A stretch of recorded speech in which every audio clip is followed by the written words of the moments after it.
Survivors like Feng Min and Meg Thomas tend to appear way more often in trials than survivors like Jeff or Hattie, and they receive way more cosmetics. Hello everyone, and welcome to today's video. Today, we're going to be talking about why some survivors are more loved or get picked more than others.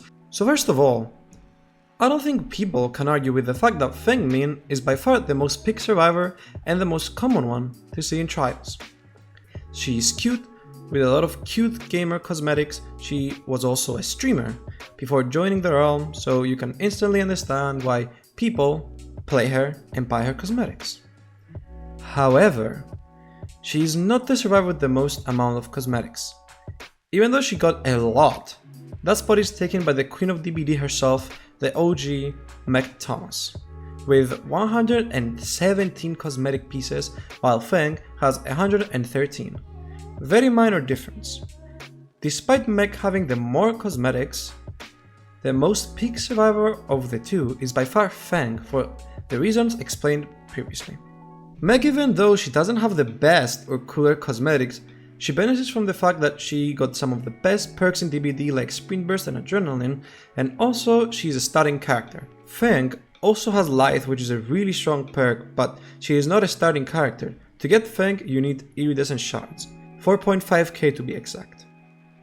Honestly, it really feels like Feng gets a cosmetic every 5 seconds. She recently got a new outfit with the Days Gone collection as well. Pretty cool cosmetic, I must say, and since Feng is a gamer, it did kind of make sense to give her an outfit from a video game, right? You guys probably started noticing a pattern here, that the most picked survivors are all female. This is because, well, they're cuter and they're all smaller sizes than the male survivors, so they're easier to be stealthy and not noticed by the killer. People seem to enjoy badass characters or characters with a supernatural element attached to them. Perfect examples of these are Michaela Reed and Sable Ward. Michaela is getting a lot of cool cosmetics, left and right. Sable is already really loved by the community and you can see her everywhere. People were P100ing Sable within the first 2 weeks of her release. And to be honest, fair enough. She is visually stunning, really cool with nice cosmetics. She doesn't have many at the moment since she released recently, but we can all predict that she will be getting a lot of love from the devs.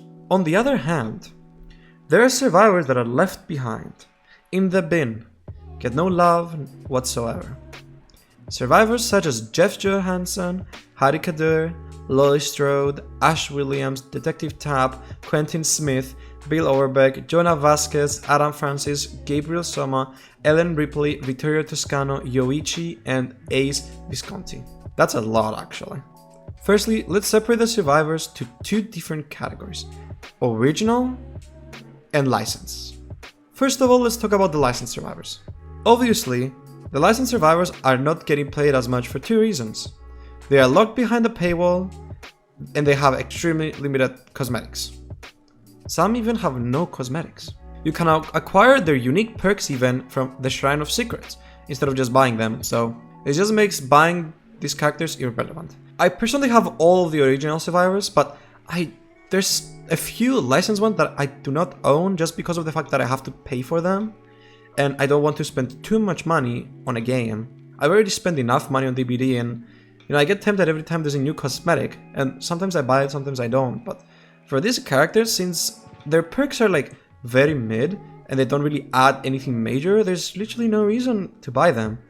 And honestly, that's fair enough, because if the most powerful perks in Dead by Daylight were from a licensed character, then people would be saying that Dead by Daylight is pay to win. So the fact that their perks are not as strong as some of the original characters' perks, it's honestly very fair and very valid point as why. Lori, though, it's somewhat of an exception, because Decisive Strike, one of her perks, is getting a decent amount of play, but the character Lori Strode, it's not getting much play. These reasons just lead to depressing low appearance of many licensed survivors in the trials. Some of them managed to break this curse, like Jill Valentine, Leon Kennedy, and Ada Wong, but these are really popular characters from a really popular game franchise.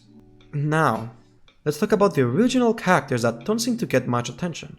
The most noticeable ones for me, personally, are Jeff, Hattie, Adam, and Jonah.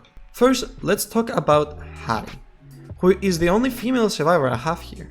She really is the odd one out since, according to what we were talking about earlier, female survivors tend to get most of the attention, right? Well, not Hattie. She was basically destined to fail from the beginning. She released with no rare cosmetics. They were locked behind Prime, I believe. I might not be right on that one. Correct me in the comments. And the one very rare cosmetic she did receive, even though looks sick, it's a set. So you can't mix and match with it. Her uncommon cosmetics don't even change her hair color, so that's very disappointing. The white highlight on the front could easily change colors depending on the outfit, but nope, Behavior decided to be lazy on this one. Her perks also suck. They suck so bad I won't even bother going through them. Hattie didn't receive any new cosmetics for months, until people started complaining about the fact that Hattie wasn't getting any cosmetics, and Behavior somewhat listened. They gave her a decent amount of cosmetics and a Rift cosmetic a few months back, but nothing major.